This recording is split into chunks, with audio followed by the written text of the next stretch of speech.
Welcome to America the Bizarre. I'm your host, Jordan Roush. And I'm Jeremy. This is a weekly podcast that deep dives into all the stories that made America into the beautiful weirdo she is today. Yes. And I would just like to give a shout out. We have been crushing it. America the Bizarre headquarters, global headquarters, has been getting a much needed facelift with a new deck. Yes, we've been...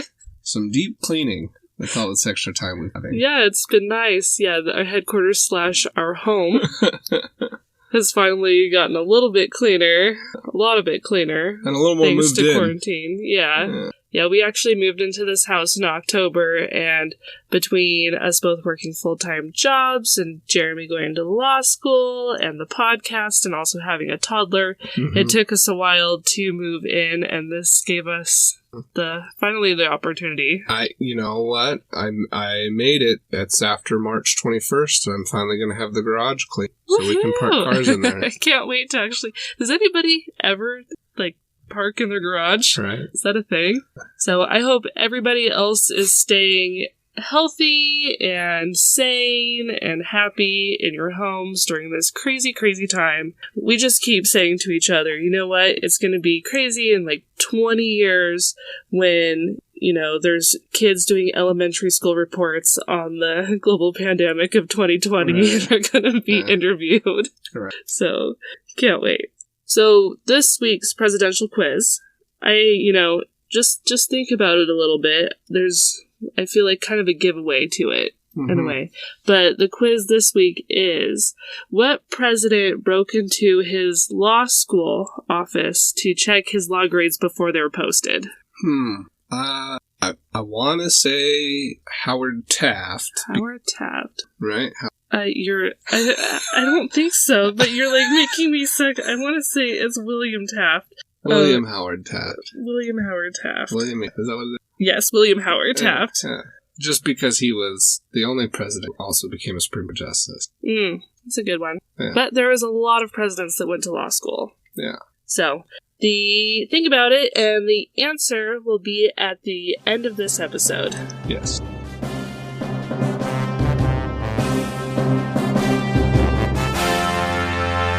So, for this week's episode, a lot of people have had their travel plans canceled. Summer is a huge time for people to travel, including us. We had a big trip planned to Europe, Germany, Italy this summer, and unfortunately that got canceled because of this virus. Who would have known? So instead, I decided to put together a travel-themed episode for everybody. Nice. So to start us off, we're going to go back to the golden age of flying, the 50s and 60s, where flying was seen as a luxurious experience compared to flying now. Well, and people weren't wearing their PJs and their Crocs. Yeah, and by people, you mean me. You don't wear I am Crocs. those people. I don't wear Crocs. Yeah. I wear moccasins. Yeah. So, but I don't know, just something about exposed feet. On an airplane, it's like nobody. Well, I can't stand if somebody's wearing shoes, even if it's flip flops, and then they take them off during the flight. That really grosses me out for some reason. And I don't even know. It's just even with the flip flop, it's just that tiny barrier that at least I don't know. Keeps the world turning. I don't know. I disagree. I say everybody should be required to closed toe shoes. This is high school science class. Okay. So yes, people. What if we're stuck on? What if we crash somewhere in the middle of the mountains and you got flip flops on? Yeah, but what if you crash on a beach? Yeah. Oh, okay. You want to get sand up in your trainers? How many flights go across a beach versus how many flights go across dry land? I don't know. Have you seen any, have you seen any Tom Hanks movie? Or the whole show Lost? Okay. I guess nowadays most flights, they're either found or disappeared in the ocean. Yeah. See? Not in a mountain. Ocean. So, by that logic, we should all be wearing swimwear. Everybody should be wearing flippers.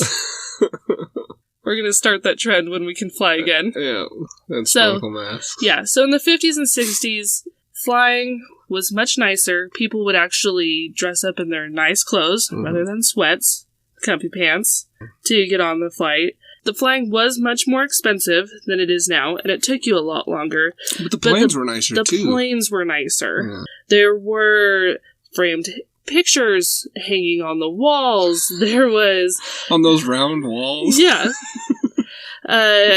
Aisles were wider, seats reclined back further, and there was way more legroom. Yeah. Like, now they literally have taken all those big seats out and crammed as many seats. Because it's about numbers now. Yeah, it's a numbers game, baby. So, there was also a lot of free drinks poured, and cigarettes smoke filled the cabin. There were no rules. Shameless plug for Alaska Airlines. You get one free beverage on their flights. That's true. I don't know of any other flights that still provide a free alcoholic beverage. I do enjoy Alaska Airlines because of that. Mm-hmm. I appreciate them. And they're one of the airlines that's like, I was reading an article that they're really designed to survive this sort of economic impact that the pandemic's having. Like, you mean they actually had money in the bank saved instead of just living paycheck to paycheck? And I saw another one that was like, oh, what do you mean you don't have a emergency fund? You charged me $56 for a checked bag. Right? Stingy. So you get. Well, good for you, Alaska Airlines. Yeah, it works out. And then, instead of peanuts, which I don't even think you get anymore, really, because so many people have peanut allergies, you get like an off-brand Chex Mix bag. Or a stroopwafel. I do like the stroopwafel. But back in the 50s and 60s, you would get like steak and lobster, and it was served on china. The surf and turf. Yeah. You got real fabric napkins. Yeah. Silverware. Yeah. So, it was also a lot easier to board a plane than it is now. Back then, you could get out of your car, walk through the airport, and board your plane, all without having to go through a metal detector, or an x-ray machine, or getting a pat-down. You could go right up to the plane while it was sitting on the tarmac and board without showing a ticket or identification. There were even airlines that would allow for passengers to pay for their fare after the plane had already taken off. Like a train. Like a train. Yeah. Like the train we took in Boston. Yes. So, us small town Idaho folks went to the East Coast for our honeymoon. And so we boarded this train in Boston, and we from our hotel into downtown. Yeah, and we were told that you could just, instead of buying a ticket beforehand, you could pay once you were already on the train. So we had cash with us. Well, guess who doesn't take cash? Yeah. Trains. That train. That guy. Yeah. The ticket guy on the train. Yeah. And so he was like very upset that we didn't know how things worked. He was like, by the time I get back here, you better have figured it out. And we were like, figured what out?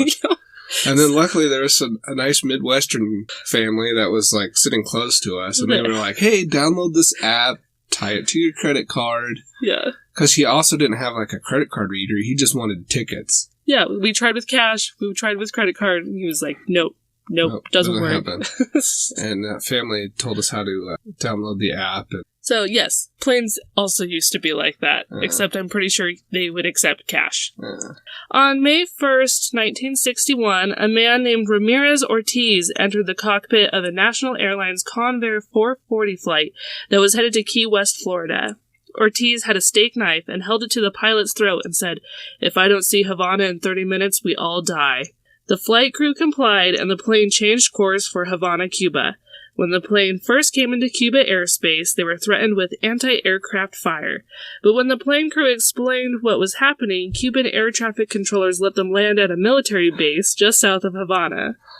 Ramirez Ortiz deboarded the plane with his 85 pounds of checked luggage, but was then immediately... 85 pounds? Yeah, he was moving to Cuba. Yeah, you gotta... Yeah. He had his couch in there. Yeah, exactly. Because, really, you're moving to Cuba. All you need is, like, a couple tank tops and shorts. Yeah, your sandals. And the flip-flops that you're already wearing. Hawaiian t-shirts. Yeah, exactly. Yeah. So, but he was immediately dragged away by Cuban soldiers as soon as he stepped off the plane. The rest of the passengers were given a chicken lunch, and then they took off from Cuba and made their way to Key West like originally planned. Their arrival in Key West ended up being only delayed by 3 hours. It's pretty good. So it was like just a little jaunt. Yeah, a little layover. Yeah. A little stopover. This was the first hijacking of an American aircraft, so there were technically no laws specifically against hijacking a plane. I feel like we've done episodes before that was like, this is the first time this has happened, so there was no laws. It was a grave robbing one. Yeah, National Treasure 3. Yeah, when they tried to steal Lincoln's body, and there's no laws against that either. Yeah. So the FBI figured that Ortiz was crazy and that this hijacking incident was once in a blue moon and nobody got hurt, so they just kind of let it go.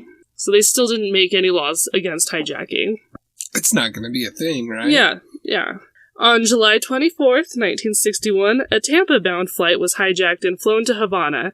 Fidel Castro decided that he would keep this plane in Cuba until one of Cuba's naval vessels was returned. This convinced several Americans that Castro was behind these hijackings, when in reality, he was just trying to take advantage of this insane situation.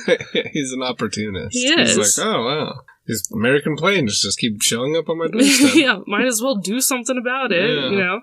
The American plane was eventually traded for the Cuban ship. 8 days after that hijacking, a man named Bruce Britt tried to hijack a plane that was flying from Chico, California to Smackover, Arkansas, so that he could impress his estranged wife. Because nothing says, I still love you, like hijacking a plane. Britt... I think it is worth... I think it is worth it to note that's not a good show of love. Yeah, that was, pure sarcasm, if anybody has got any ideas. So, Britt ended up shooting a ticket agent and the plane's captain before the plane even took off, and he was subdued by other passengers. Both the pilot and the ticket agent survived, but the pilot was blind for the rest of his life. Less than 48 hours after Britt's hijacking attempt, 41-year-old Leon Bearden and his 16-year-old son Cody boarded a Boeing 707 flying to El Paso with a couple of loaded pistols. Once in the air, they held a couple of stewardesses at gunpoint while they made their demands. Their plan was that the pilot would continue the flight to El Paso, and then after refueling and letting all but 4 of the passengers get off the plane, the pilot would then fly them to Havana.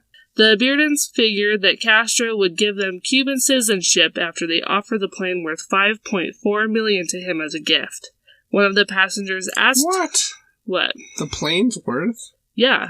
Well, you think about that, these, like, a huge jet back in the 60s, it's worth a lot of money. So one of the passengers asked Leon why he wanted to even go to Cuba, and he said, I'm just fed up. I don't want to be an American anymore. By the time that the plane... But it's like, but you want to be Cuban? You know what's going there on there? Okay. Yeah, you couldn't have picked, like, I don't know. Canada? Yeah. I mean... It's cold in Canada. I get it. I mean, but it's just another it's just like another like close place, though. Yeah. I mean, yeah. So by the time that the plane had gotten to El Paso to refuel, President John F. Kennedy had been briefed on the latest hijacking. Things were very tense with Cuba, and they had already had 2 flights be hijacked to Havana, which was very embarrassing for America. But this... they're going to get... All the Cuban ships are going to be returned to Cuba. We're going to have to give up everything. Yeah. But this was the first time that it was white men and not Latino men that were doing the hijacking. JFK knew that Castro would love to use these men as an example that American citizens were trying to escape the evils of capitalism. JFK gave the FBI the go-ahead to do whatever they deemed necessary to stop this hijacking. In El Paso, the ground crew were told by the FBI to do whatever they could to stall the plane from leaving after the passengers had been released. They pretended that there was several hours of maintenance needed if the plane was going to make the 1,500-mile flight to Havana. After what seemed like forever, Leon was getting antsy to get going and told the pilot to take off. He then shot a bullet between the co-pilot's feet to make his point. The pilot took that and started to take off, but the plane only made it 50 yards down the runway when a dozen federal agents started shooting at the plane's landing gear and engines with submachine guns. With the plane that's when they decide to show up? After they've had all the hours? I don't know what they were doing. Maybe it was just by chance they finally showed up. I don't know why it took them that long. Classic government workers. Waiting until the last minute. So, with the plane now grounded, Leon and his son Cody agreed to speak with an FBI negotiator. Because, yeah, you're not going anywhere now. A negotiator boarded the plane, but Leon started to get nervous and started waving his gun around and yelling that he'd rather kill himself than go to prison. That's when Leon heard a noise in the main cabin and turned around to see a stewardess sneaking out of one of the plane's exits. One of the passengers still on board took that opportunity to punch Leon in the ear and knock him to the ground. The FBI negotiator then tackled Cody. Both men were taken into custody. The next day, on August 4th, the Senate Aviation Subcommittee held an emergency meeting to address all of these hijackings.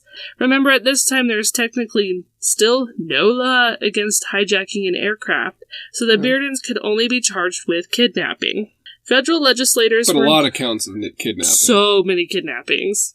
Federal legislators were now determined to change that fact. Senator Yarborough of Texas wanted to make air piracy a capital crime, and other legislation was brought forward that would require cockpit doors to lock, pilots to receive firearm training, and the Justice Department would give out a $10,000 reward for information that led to the arrest and conviction of anyone involved in the actual, attempted, or planned hijacking of aircraft. Is that offer still on the table today? I would imagine that something similar.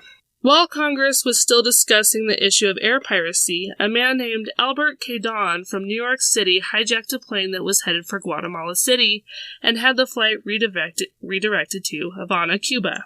After Albert Cadon arrived in Cuba, the Senate unanimously passed an air piracy bill, and JFK signed it into law on September 5th, 1961. On September 17th, it was reported that Cuba executed 2 attempted airline hijackers by firing squad. But from what I could tell, they had executed 2 Cubans that tried to hijack a Cuban flight. It didn't have anything to do with Americans, but it was obvious that Cuba was taking hijackings very seriously. Yeah. They were like, we ain't gonna put up with this shit. Yeah. So, after that, it seemed that the air piracy bill was doing its job of dissuading possible skyjackers, and there were no hijackings of American aircraft for the rest of the year. In fact, there were no hijackings in 1962, 1963, or 1964. On August 31st, 1965, Harry Fergerstorm, a 14-year-old, hijacked a plane in Honolulu that he said he was doing in protest of Hawaii becoming a U.S. state. Harry peacefully surrendered to authorities, but 6 weeks later, 2 Navy sailors hijacked another Hawaii flight with hunting knives and demanded to be taken to the respective hometowns, White Earth, Minnesota, and Watonga, Oklahoma. Which, I mean, you're in Hawaii. You really want to go back to Minnesota and Oklahoma? Yeah, I mean, no offense to the Navy. I mean, yeah. Maybe it's just they just didn't want to be in the Navy anymore, no matter where they were. Island fever. Let's chalk it up to island fever. However, so they were also not successful in their hijackings. However, a new wave of hijackings was just beginning. There was Luis Perez, a Cuban exile who tried hijacking a Florida flight to go to Havana so that he could personally meet with Castro and beg for his family's freedom. 3 weeks after that, a 16-year-old named Thomas Robinson hijacked a plane departing from New Orleans with plans to go to Cuba so that he could organize a jailbreak of Cuba's political prisoners. He fired several shots into the fuselage but was then tackled by passengers of the flight. Despite these failed skyjackings, many more began to take place, and many succeeded in actually making it to Havana. Several of these Americans believed that they would have a great life once they arrived in Cuba and would be seen as heroes in Castro's revolution. One hijacker said about seeing the Jose Marti International Airport runway lights, "In a few hours, it would be dawn in a new world. I was about to enter paradise. Cuba was creating a true democracy, a place where everyone was equal, where violence against blacks, injustice, and racism were things of the past. I had come to Cuba to feel freedom at least once." These skyjackers were right that Castro was happy to welcome the hijacked flights into Cuba. But for other reasons, right? Yeah. Every time an American plane landed in Havana, it caused not only embarrassment to the Americans, but Castro also charged the airline $7,500 to get their plane back every single time. Castro... What? Which is like, he probably could have asked for more, especially with how expensive the planes were, you know? Yeah. But maybe his thinking was, if I don't charge all that much, then it'll... Yeah, it'd be a drop in the hat. Yeah, and they'll be willing to pay it, easy peasy. Yeah. So, Castro did not care for the skyjackers themselves, though. Usually once a hijacker got off the plane, they were taken by Cuba's secret police, called the G2, to be interrogated. They would usually be interrogated about working for the CIA for weeks. If the G2 was satisfied with their answers, they were sent to live at the Casa de Transitos, or the hijacker's house. Each American hijacker got 16 square feet of living space in the 2-story building. So that's what did we determine? It's 2 by 8. Yeah, or 4 by 4, 4 feet by 4 feet. Yeah. Well, I'm thinking usable. You'd do a 2 by 8 so you could at least have a cot and then a place to put your belongings at the end of your cot. But yeah, literally a place to lay down and then a place to stand. That's it. And they also received a monthly stipend of 40 pesos. It's just like a giant hostel. Yeah. No privacy. No. If the G2 was... So that was if, you gave good answers to the G2. If you weren't questioned further beyond the initial few weeks of questioning. Probably if you seemed really, really dumb, that's when you got to go live in the hijacker's house. If the G2 was not happy with the answers that the hijackers gave them during interrogation, the hijacker was sent to a sugar harvesting camp that is described best as a tropical gulag. They were hit with machetes. Those that tried to cause an uprising were publicly executed, and if you tried to escape, you were dragged across stalks of sugar cane that had been sharpened to be like razors until your flesh was in pieces. One American hijacker was beaten so badly by his guards that he lost an eye, and another hijacker committed suicide by hanging himself in his cell. Word of these camps made their way back to America, but it didn't do anything to quell the hijackings. Hijackers were always optimistic that Castro would like them and it would be different with them. So, it's different with me. I'm different. He'll love me and we're going to be best friends. Yeah, I'm special. So all of the hijackers had a different reason for going to Cuba, and they were usually all equally dumb ideas. A sociology student from Kalamazoo, Michigan, hijacked a Piper PA-24 to Havana so he could study communism firsthand. God. Which, what a pretentious thing to do. Oh, God. I hate that guy. Yeah, it's just... I imagine wearing his fedora and his smoking jacket. I'm just gonna go study communism up close. What do you think's gonna happen? Right? How ignorant are you? Naive are you? So, one Cuban exile hijacked a flight to Havana because he missed his mother's frijoles. And then this doesn't have anything to do with a reason for hijacking a plane, but there was an heir to a New Mexico real estate fortune that they hijacked a plane to Havana and they were just dressed up as a cowboy. Just outfitted completely. Just bored. Yeah, just something to do. Yeah. By July of 1968, the Senate decided to hold another hearing on the hijackings. So it's been 7 years since their last one, and there's been a ton more. Mm-hmm. So maybe we should talk about this again. I don't think it's working. Yeah. During the hearing, the FAA's representative said, it's an impossible problem short of searching every passenger. If you've got a man aboard that wants to go to Havana, and he has a gun, that's all he needs.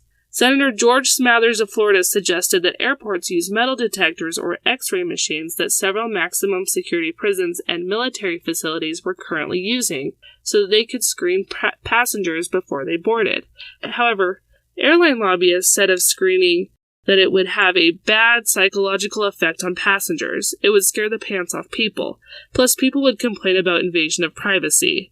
Basically, airlines... All those arguments that were brought up and ultimately has been determined to be not an issue. Yeah, basically they thought, they're like, if we do this, then people will stop flying and we're going to go bankrupt. We would, we figure they... Which at this point, maybe, it's so expensive. Yeah. So you have to have you have to have a hijacker who has money. Right.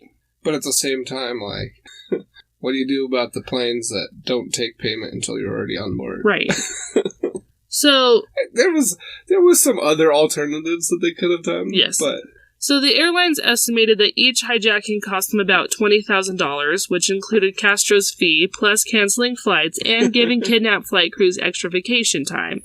But they figured that would actually cost them less than if people stopped flying because it would be an invasion of privacy and a bigger pain in the butt. Oh my gosh, the cost benefit. They're just like... Yeah, they did that little... Yeah. And nobody's died. Yeah, exactly. Nobody's died. It's fine. Yeah, we'll just keep doing it. So, yeah, the suggestion of using... It's frequent, but it's not, that frequent. Right, yeah.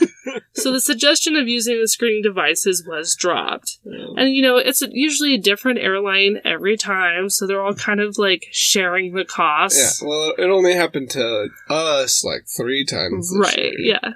Instead, the State Department proposed that they would offer a free one-way flight to Cuba for anybody that wanted to go.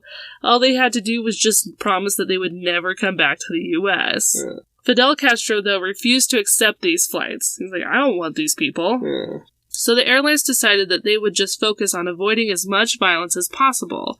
Yeah. Passenger fatalities is bad press. So each airline came up with their own policy that would direct a crew on how to handle a hijacking. Mostly how to be completely compliant with all of a hijacker's demands. That was basically just do whatever they say. That was the plan. So the training here is, we haven't taught all the other flight attendants how to respond. Yeah. Which they have, and they've done a good job. So we're just going to teach what they did to you, which is probably what your natural instinct would have been. Exactly. Don't be a hero was the only rule. That was the program. Yeah. Cockpits all had charts of the Caribbean Sea, no matter where the plane's flight destination was, so they could all find their way to Cuba. Yeah.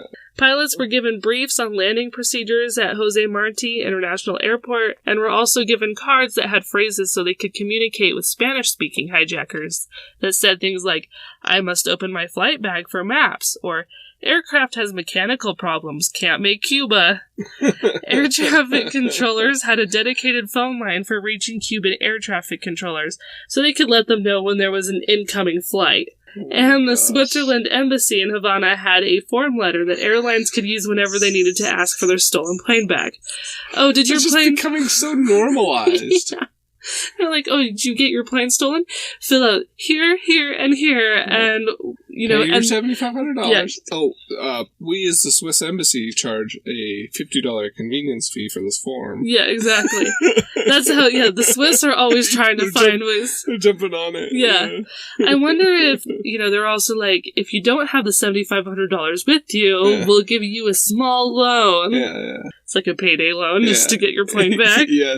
They hold the title to the plane. Yeah, with insane amount of interest. Yeah. In 1968, after the 22nd hijacking that year, Time published a travel guide titled What to Do When the Hijacker Comes, that included tips like... Oh my god, even more normalized by Time magazine. Yeah, exactly. Yeah. So, tips like, don't panic, hijackers, although unwelcome, can be congenial. One of the 3 men who took over Pan American San Juan-bound Flight 281 in November, identified only as Jose, passed out .32 caliber bullets as souvenirs and chatted amicably with passengers. Oh my god. They're not bad people. They're just holding guns to your head. They're just threatening your life. Yeah. Time also recommended not pushing the call button if your plane had been hijacked, because the sudden ping in the cockpit might startle the felon and provoke him to fire his pistol. Oh my gosh. However, once you got to Havana, things were pretty nice. The Cuban government usually put the kidnapped passengers up in the Habana Libre and were treated to nightclubs and daiquiris. The travel guide went on to explain that the shopping in downtown Havana was pretty nice. You could buy cigars, rum, East German cameras, and beautifully embroidered Czech peasant blouses while waiting to be taken back to the U.S. Oh, now it's becoming a vacation. It's kind of people are buying cheap flights, hoping that they end up in Havana. Right? Hoping they get a nice layover. Yeah. Hijackings kept... It's like the layover like in Iceland. Yeah. Hey, let's...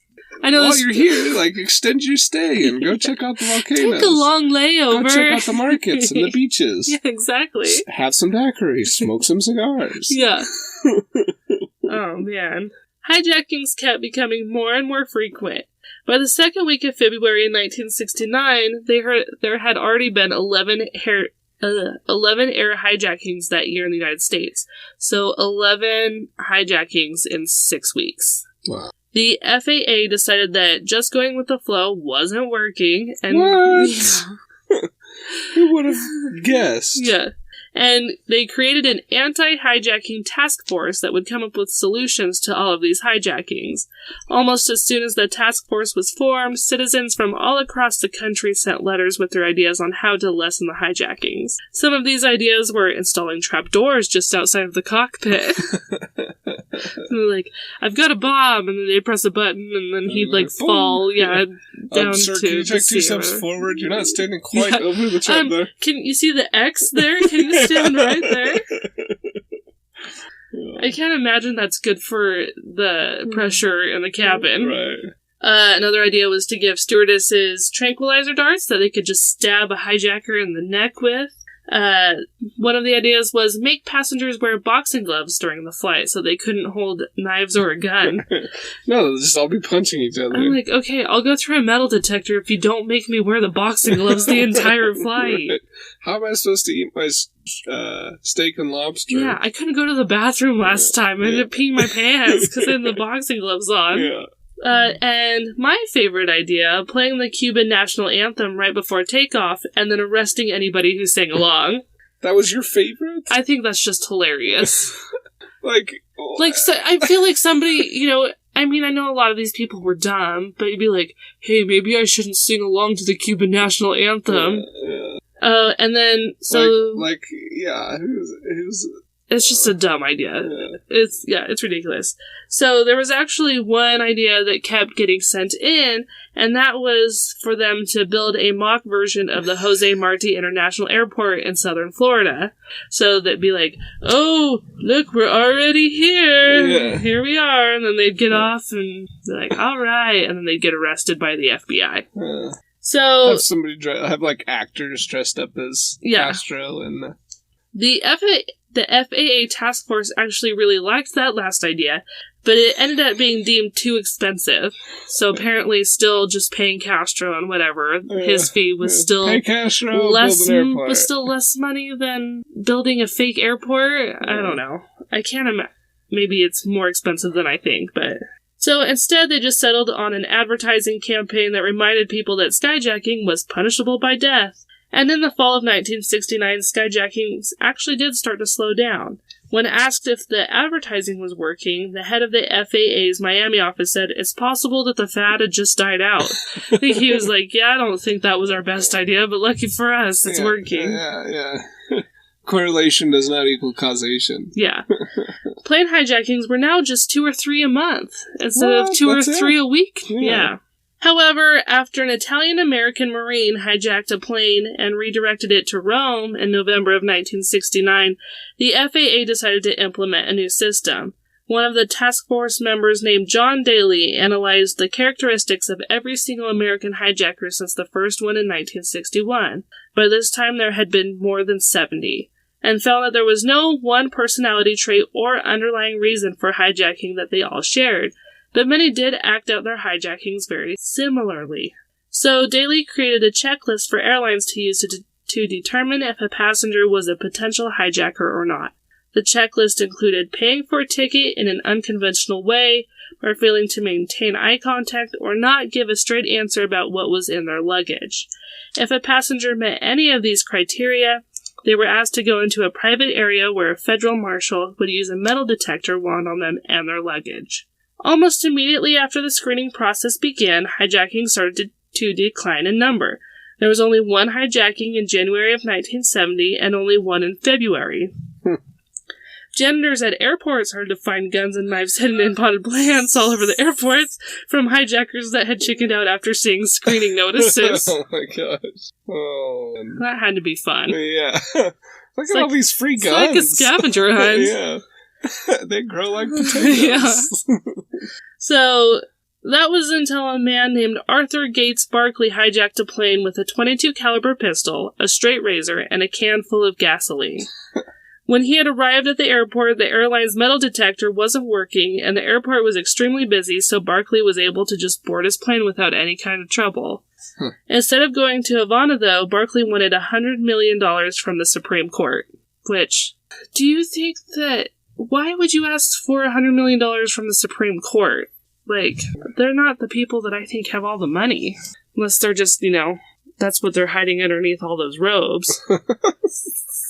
So you've been waiting all night to see how to tell me that joke. I have. I'm glad it worked out for me. The pilots tried to talk him into going to Cuba instead. Are you sure you don't want to go to Cuba? We know how to do that. Yeah.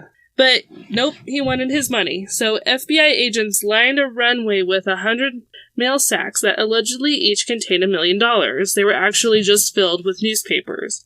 When the plane landed, the landing gear was shot out by a policeman, and the FBI stormed the plane and arrested Barkley.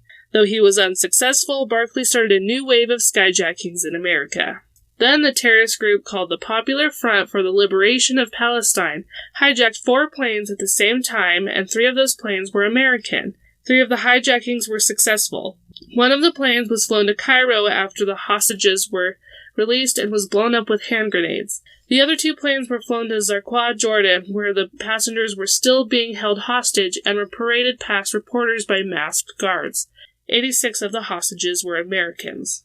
5 days after the hostages were shown to the reporters, the planes were destroyed by dynamite in front of Western film crews. 2 weeks after the hijackings, the hostages were recovered and sent back to the United States in return for PFLP prisoners.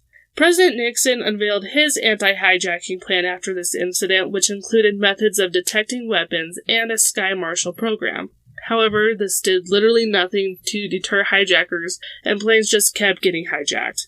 There was an insurance company that started offering hijacking insurance. You would pay $75 per flight, and if you were hijacked, you could receive $500 a day while in captivity, plus $2,500 in medical coverage, and $5,000 in the event of death and dismemberment. Insurance companies. Yes. Just capitalizing on people's fear. By the summer of 1971, there was a hijacking almost every single week, and the demands of the skyjackers kept getting more ridiculous.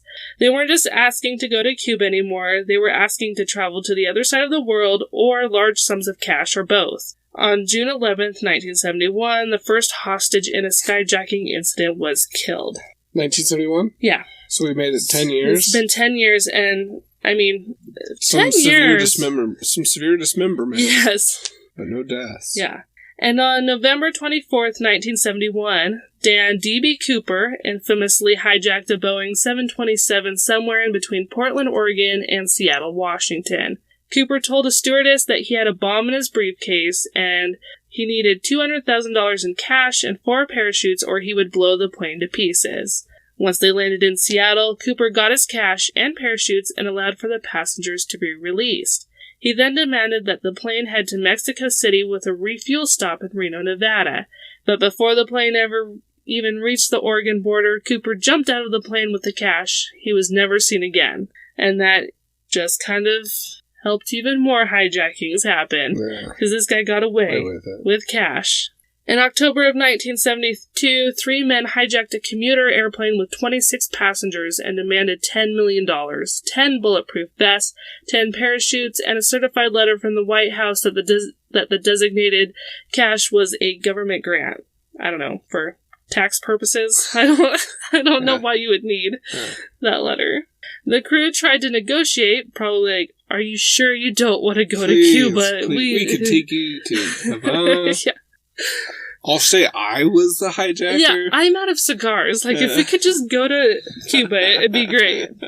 I could really use a daiquiri. Yeah, they're the only ones that know how to make it right. My gosh, I have been to Hawaii, San Diego, Florida. Nobody can get it just right. Yeah, just nothing like the Cubans can make. Yeah. So, the hijackers refused to come down in price, though, or to go to Cuba. Yeah. So while in the air, the hijackers drank 40 of the little liquor bottles that come on airplanes. They then threatened to fly the plane into the atomic reactor at Oak Ridge in Tennessee. The airline was then able to scrounge together $2 million in cash and left it at the Chattanooga airport. The hijackers were so awed by how much cash they had gotten, they didn't even realize that they were short $8 million. But you think about it, seeing $2 million probably looks like, or feels like $10 million. No, yeah. They started handing out cash to everyone on the plane. The captain co-pilot even got $300,000. Jeez. So, I mean, they're also hammered. Yeah. You know what? I'm sorry. I like you. You're a nice person. No, you're not too bad. Here, take this wad of cash. Yeah. They then agreed to go to Havana. Fidel Castro was told that another hijacked plane was coming to Cuba, and he was so fed up with it that he personally went to the Jose Marti International Airport to make sure that these lunatics never got into Cuba. I am not in the mood for another one of these damn American planes. So once the plane landed, they were told that no one was allowed to get off the plane, and they had to turn around and go right back to the U.S. When the plane landed in Orlando to refuel, the FBI fired at the plane, trying to take out the landing gear, their go-to move. The hijackers made the pilot take off immediately, and even though the plane was now full of holes, it was able to get back into the air. Nice. The hijackers then demanded to be taken back to Cuba, so that's where they went. When they landed in Havana, the 3 hijackers took off running through a nearby field, but were quickly tackled by Cuban soldiers. And then, as soon as I just imagine, the hijackers jump off and start running, and the pilot's like, close the door, we're getting out of here. Yeah, exactly. Yeah. So, they're tackled. Castro then vowed to the hijacked plane's captain that these men would spend the rest of their lives in 4x4 foot boxes. Okay. All right, He gave me $300,000. Thanks, yeah. Yeah, he has $300,000, and he's like, do whatever you want with them. I'm out of here. Yeah. They have been just a pain in my Would you mind if I got to do, a little bit of shopping first before we go? Can I spend, one night here? Yeah. Today has been a day. It's been a long day, let me tell you. Americans were finally aware that hijackings weren't just fun jaunts to Cuba anymore, because of these guys' threat to run it into the atomic reactor. Mm-hmm. The domestic terrorism. Yeah, people realized that planes could actually be used as weapons of mass destruction. Mm-hmm. So on December 5th, 1972, the Nixon administration declared that starting in 1973, airlines would be required to screen every single passenger with a metal detector, along with inspecting the contents of carry-on bags. All commercial airports would also have a local police officer or sheriff's deputy at each boarding gate. There were still those that believed that this was a violation of Fourth Amendment rights, which is... unreasonable searches and seizures. Yes. But the majority of Americans were tired of being hijacked and were okay with the screenings. Skyjacking significantly decreased after that. So, to basically sum it up, because I skipped over a lot of hijackings... A few hundred. Yeah. Between 1961 and 1972, there were 159 commercial flights hijacked just in the United States, with 130 of those happening between 1968 and 1972. In a 4-year period. Yeah. In those 5 years, there was often at least one, if not more, hijackings a week, and there were even several days when 2 planes were hijacked on the same day at the same exact time, just by coincidence. And so my main source was The Skies Belong to Us, Love and Terror in the Golden Age of Hijacking by Brendan Eichhorner, and the Golden Age of Hijacking, I think, just really sums up this Golden Age of Hijacking. Yeah, I don't know, it just doesn't seem real to me that... They call it the Golden Age of Flying and the Golden Age of Hijacking. Exactly. So, Arthur Barkley... Yes. ...wanted $100 million from the Supreme Court... Yes. ...because he had lost some lawsuits against his employer and the Teamsters Union. So... But he, that doesn't mean that the Supreme Court has your money. But he was just he was so frustrated with the justice system, the legal system, that he lost his suits. So he countersuited for $100 million. Or he filed suit against the IRS for $100 million in damages and fought it all the way to the Supreme Court. And then the Supreme Court denied it. See, my thing is sure, be like, hey, I want $100 million from the IRS. That makes sense to me. Anyways, I still think it was dumb. Dumb. My other sources for this were The Golden Age of Plane Travel, What Flying Was Like in the 1950s and 1960s Compared to Now by Mark Llewellyn, and How Hijackers Commandeered Over 130 American Planes in 5 Years by Brandon I. Corner. So, I don't know.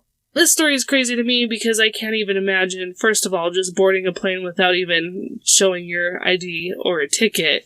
But I also think, before 9/11, I can't even imagine, I don't want to say a lack of security, but yeah. Yeah. Compared to now. I mean, I remember, going to the airport with my dad all the time, when I was younger. Yeah. Before 9/11, yeah, you'd go back to the gate and, I want to say you didn't have to get screened if you weren't a passenger, but I don't know if I'm remembering that correctly or not. Yeah.